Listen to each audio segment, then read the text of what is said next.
ସ୍ୱାଧୀନତା ଦିବସ ପୂର୍ବରୁ ବାଲେଶ୍ୱର ସିମୁଳିଆରେ ଘଟିଯାଇଛି ଏକ ଲୋମହର୍ଷଣକାରୀ ଘଟଣା। ଜଣେ ନବମ ଶ୍ରେଣୀର ଛାତ୍ରୀକୁ ଏକ ଦୁଷ୍କର୍ମକାରୀ କରିଦେଇଛି ଦୁଷ୍କର୍ମ। ଏହା ଏକ ହୃଦୟ ବିଦାରକ ଅଭାବନୀୟ ଘଟଣା ବାଲେଶ୍ୱର ଜିଲ୍ଲା ସିମୁଳିଆରେ ଘଟିଯାଇଛି ଏବଂ ତାର ସସ୍ପେନ୍ସ ଭିଡ଼ିଓ ଆମେ ଆପଣଙ୍କୁ ଏହି ଭିଡ଼ିଓରେ ଦେଖିବୁ।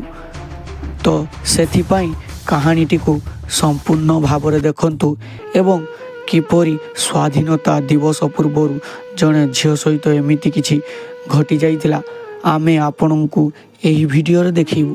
ତ ଯଦି ଚ୍ୟାନେଲକୁ ପ୍ରଥମ କରି ଆସିଥାନ୍ତି ଲାଇକ୍ ସେୟାର ସବସ୍କ୍ରାଇବ୍ କରି ବେଲ୍ ଆଇକନ୍କୁ ଦବାଇ ଦିଅନ୍ତୁ ଏବଂ ତାକୁ କି ଦଣ୍ଡ ଦେବା ଦରକାର ଆପଣମାନେ କମେଣ୍ଟ ସେକ୍ସନରେ ନିଶ୍ଚିତ। ସମୟ ଥିଲା ଅଗଷ୍ଟ ମାସ 13 ତାରିଖ 2024 ମସିହା।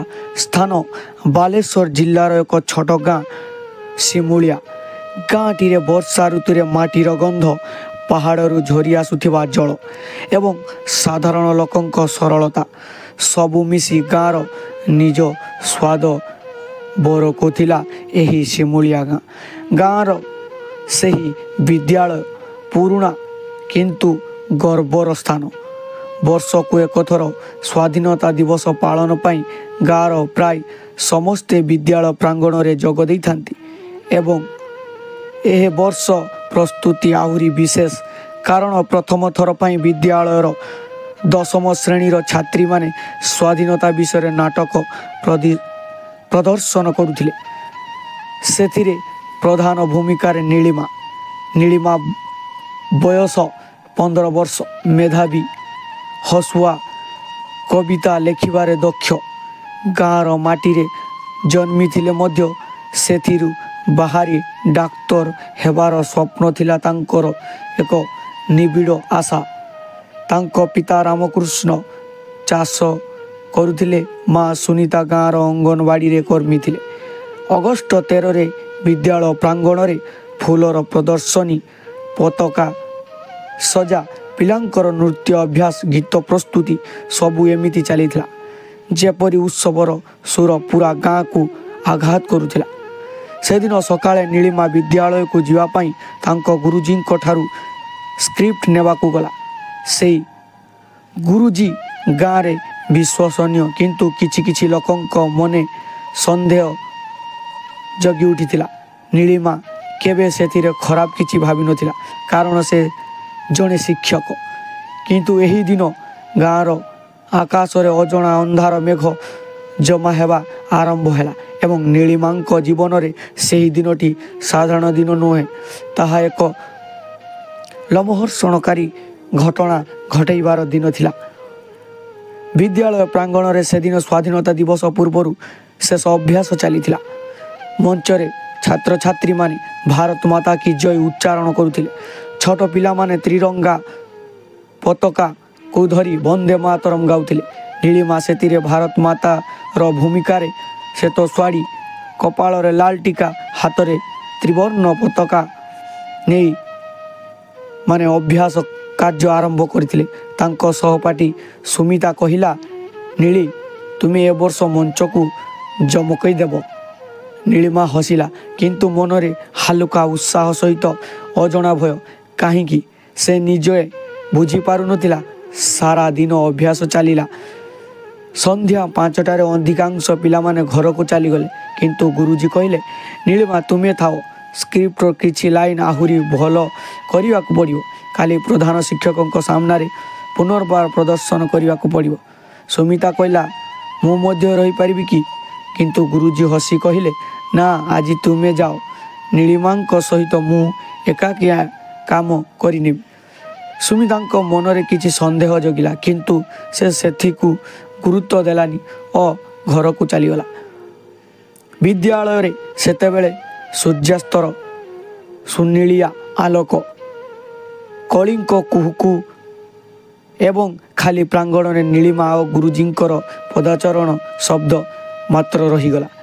ଗୁରୁଜୀ ନୀଳିମାଙ୍କୁ ଲାଇବ୍ରେରୀରେ ଏକ ରୁମ୍କୁ ଡାକି ନେଇ ସେଠାରେ ବାହାର ହାଲୁକା ଆଲୋକ କାଠର ପୁରୁଣା ଆଲମାରି ଏବଂ ବୁକ୍ରୁ ଝରୁ ଆସୁଥିବା ପୁରୁଣା କାଗଜର ଗନ୍ଧ। ନୀଳିମା ଭାବିଲା ସାୟଦ କିଛି ନୂତନ ଡାଇଲଗ ଦେବେ ସାର୍, କିନ୍ତୁ ଏହି ସନ୍ଧ୍ୟାରେ ସେ ଜାଣିନଥିଲା ଯେ ତାଙ୍କ ଜୀବନର ପଥ ସେଇ ଘଣ୍ଟାରୁ ପରିବର୍ତ୍ତନ ହେବ। ଏବଂ ଲାଇବ୍ରେରୀ ପୁରୁଣା କାଠର ଦ୍ୱାରଟି ଗୁରୁଜୀ ଆସ୍ତେ ଆସ୍ତେ ବନ୍ଦ କଲେ। ବାହାରରୁ ଦେଖିଲେ କେବଳ ଫୁଲିଥିବା ଜାସ୍ମିନ ଏବଂ ସେହି କାଗଜର ଗନ୍ଧରେ ତିଆରି ହୋଇଥିବା ଜାସ୍ମିନ ଫୁଲ ଭଳି ଏକ ଝରା ଫୁଲ ଏବଂ ବାହାର ବଗିଚାରେ ବିଭିନ୍ନ ଫୁଲ ଗଛ ଏବଂ ସନ୍ଧ୍ୟାର ଅନ୍ଧାରିଆ ଆକାଶ।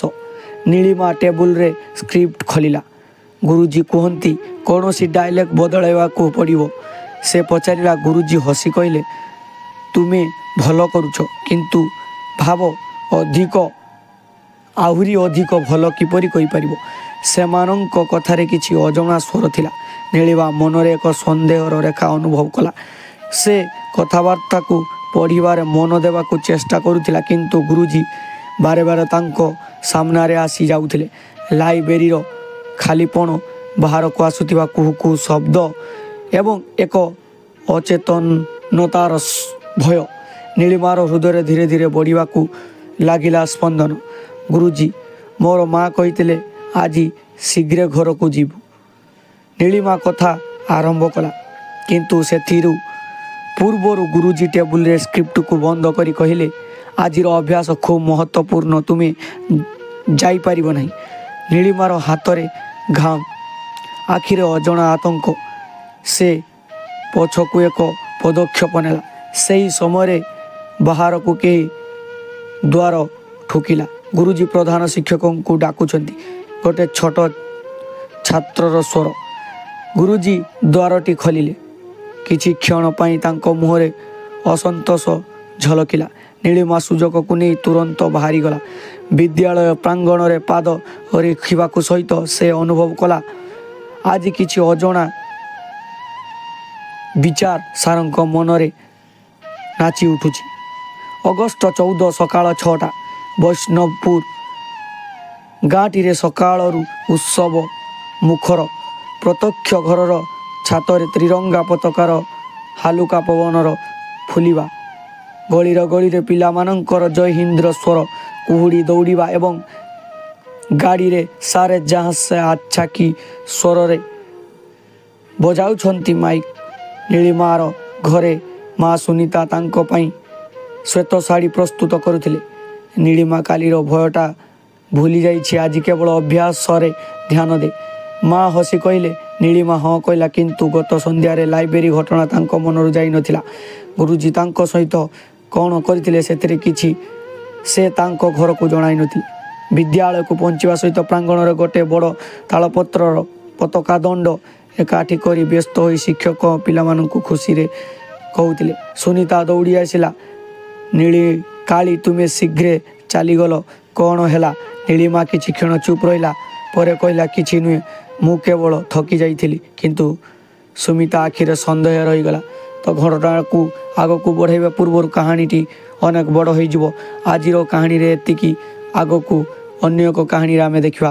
ଜୟ ଜଗନ୍ନାଥ।